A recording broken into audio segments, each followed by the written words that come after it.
after he my child, and they give him aggravated assault. They didn't give him murder. Gave him aggravated assault and gave him a $2,000 bond, cash. He my baby in the head while she was in the bed. And they selling my daughter's only worth $2,000 in the state of Indiana. Indianapolis, Indiana, your criminal justice system, your DA is appalling. How well do we really know the people closest to us? Can love blind us to the dangers that may be right in front of us? What happens when a seemingly ordinary night ends in unthinkable tragedy? Welcome to True Crime Files Edition. In today's story, we unravel the heartbreaking case of Britney Long, a loving mother of four, whose life was cut short in her own home by the very person she trusted most. Stay with us as we uncover the chilling details of a relationship marred by domestic, a family's warnings, and a fight for justice that would shake her community.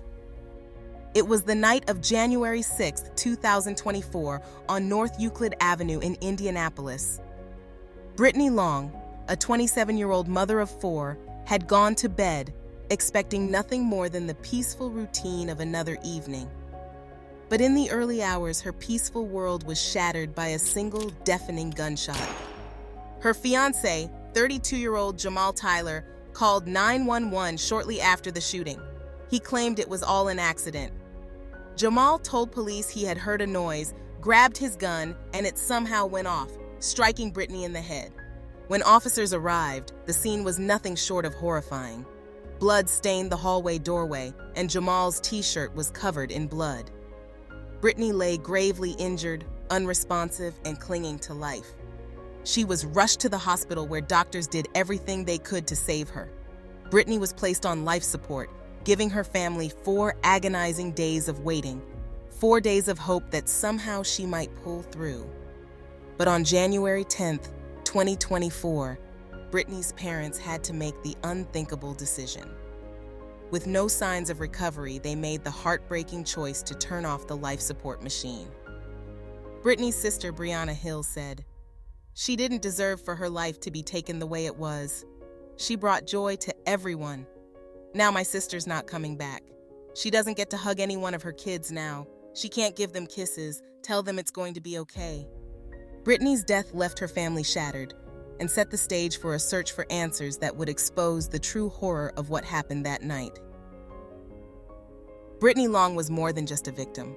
She was a devoted mother of four, her entire life revolving around her children.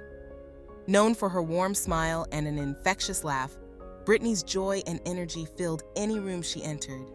She worked tirelessly to provide a loving home for her kids, ensuring they always felt safe and cared for. But behind her vibrant personality, Britney endured a reality she rarely spoke of. Her relationship with Jamal was far from the picture of happiness she tried to present to the world. Those closest to her knew the truth. It was a relationship marred by domestic fear and control. Her father, Derek Jackson, had long been concerned about Britney's safety. He recalled a haunting conversation with Jamal just a year before her death. "I told Jamal last year, y'all need to fix it or separate, let it go. You're going to shoot my baby or you're going to set her on fire, but you're going to regret it. That's what you're going to do, I guarantee you." Britney stayed in the relationship, holding on to the hope that things might change, but as her family would later say, the danger had always been there, lurking just beneath the surface. Following Britney's death, Jamal was charged with criminal recklessness, a charge that failed to reflect the gravity of what had occurred. To make matters worse, he was released on a shockingly low $2,000 bond, leaving Britney's grieving family in a state of disbelief. Derek Jackson expressed his frustration, feeling that the justice system had failed his daughter. It's on Facebook. Saw it today. I didn't go live. Went to my daughter's honor walk. I know people wanted me to go and videotape it, but couldn't do it. Saw my baby laying up in that bed. You know, they kept her body alive so they can harvest her organs and help other people. She would have wanted that.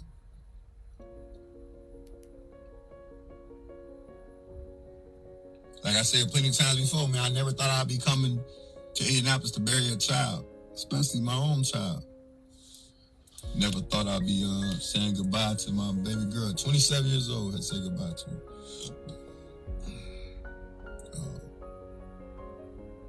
I was given her glasses and a teddy bear with her heartbeat on it. And that's all my baby is to me now. It's just a pair of glasses and a heartbeat. That's all I got. And then the young man goes to court after he shot my child, and they give him aggravated assault. They didn't give him murder. Gave him aggravated assault and gave him a $2,000 bond, cash. This young man admits that he shot my baby in the head while she was in the bed. He was high on. Didn't even call the police first. Called his mama first. Mama told me he called her. And they selling my daughter's only worth $2,000 in the state of Indiana. Indianapolis, Indiana, your criminal justice system, your DA is appalling. My baby's worth $2,000. I got a camera lens worth $2,000. My camera and my camera lens worth more than $2,000. You know what I'm saying? Y'all think I'm playing with y'all? Look up Britney Long. Google it. Murdered. Her value after her murder, her life was worth $2,000 to the state of Indiana. $2,000 is the price for my 27-year-old daughter in the state of Indiana. $2,000. What she's worth to them. And this young man can make bail any minute. Thank you for your time, Facebook. Whatever happens after this, just know I said thank you for your time. My daughter will not be lost and told she's only worth $2,000. You might be worth $2,000. You might not be worth nothing to me. You took my baby.